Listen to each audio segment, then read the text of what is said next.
Dan saya masih berbincang bersama Bapak Fadil Hasan, Ketua Bidang Luar Negeri Gapki.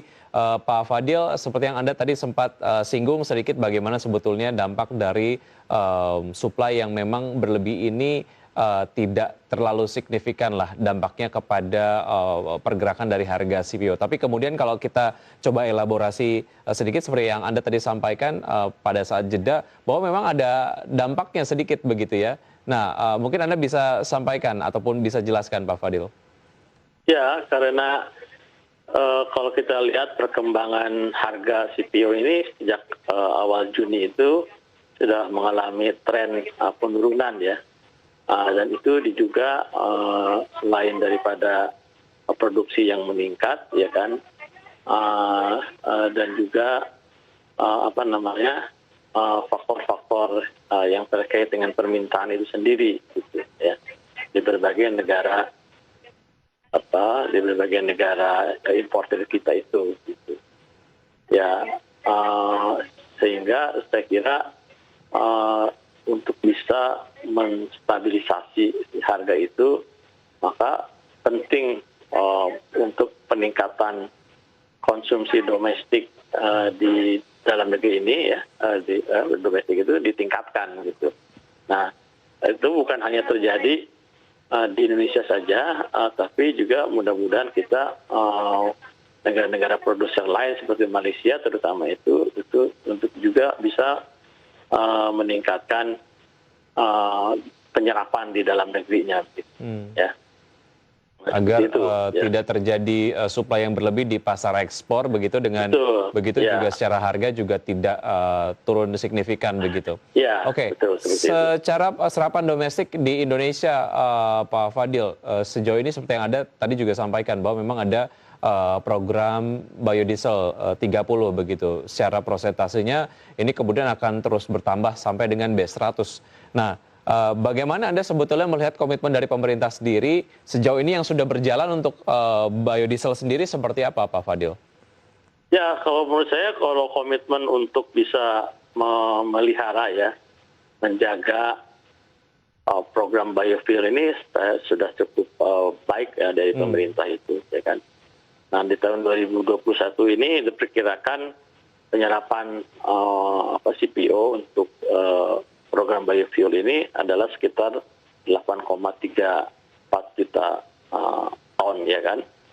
Nah, kemudian untuk konsumsi minyak goreng dan seterusnya itu sekitar 10,1 juta. Kemudian untuk yang oleochemical itu sebesar 1,1 juta ya kan. Nah, sehingga dengan adanya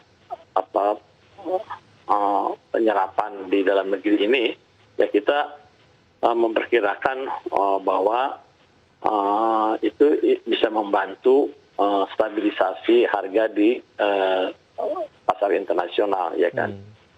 Nah, tapi kan CPO ini merupakan produk yang diperdagangkan secara global, dan kita walaupun yang terbesar itu bukan merupakan satu-satunya negara penghasil daripada CPO ya, ada masih negara-negara lain terutama Malaysia.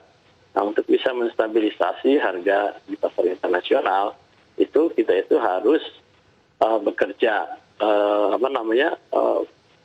Malaysia juga akan memegang peranan penting begitu ya. Nah, sekarang ini di Malaysia itu program biofuelnya itu masih berkisar antara B10 gitu ya. Nah, sebenarnya Malaysia itu punya kesempatan untuk bisa meningkatkan pada program B30 misalnya ya, sama dengan di Indonesia. Nah, sehingga ini bisa membantu stabilisasi harga di dalam negeri ini. Seperti itu. Sektor-sektor mana lagi yang secara serapan di domestik bisa lebih dimaksimalkan, Pak Fadil? Kalau bicara mengenai sektor biofuel, tentu saja ini menjadi sebuah target sendiri dari pemerintah untuk menyerap banyak CPO untuk kemudian nanti diolah menjadi biofuel dan akhirnya digunakan gitu oleh masyarakat di Indonesia. Tapi di sektor-sektor di luar itu, mana yang bisa lebih dimaksimalkan agar serapan domestiknya bisa lebih banyak? Kalau serapan domestik ya kan sebenarnya kalau kita lihat untuk industri misalnya untuk konsumsi ya minyak goreng seperti itu udah relatif perkembangannya itu, pertumbuhannya itu Udah mature gitu ya? normal lah, udah normalnya gitu kan. Nah, kita nggak bisa terlalu mendorong lebih jauh lagi, ya kan. Nah, untuk sektor yang oleochemical itu mungkin itu bisa ditingkatkan lebih lanjut ya, walaupun juga sangat terbatas penggunaannya itu. Nah, jadi sebenarnya satu-satunya itu adalah lewat program biofuel itu. Tapi juga program biofuel itu, kalau misalnya kita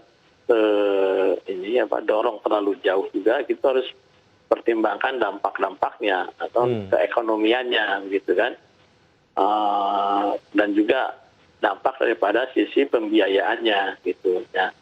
Nah, kalau menurut saya kira ini tetap bisa kita kembangkan ya secara normal gitu ya. Tapi menurut saya yang perlu kita lakukan itu adalah bagaimana kita melakukan dorongan ekspor yang lebih besar lagi gitu. Nah, ini terkait juga dengan pungutan ekspor yang selama ini dilakukan.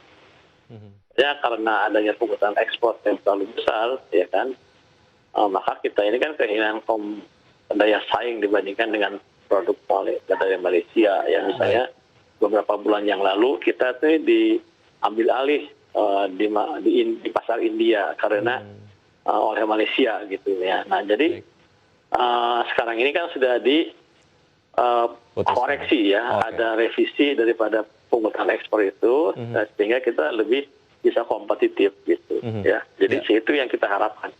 Di domestiknya dimaksimalkan, kemudian juga di marketnya juga dimaksimalkan, tentu saja dengan dukungan dari pemerintah. Salah satunya adalah dengan tidak kemudian menjadikan CPO sebagai sebuah objek untuk dikenakan pajak yang terlalu tinggi begitu ya, karena ini akan memberikan dampak terhadap daya saing CPO kita.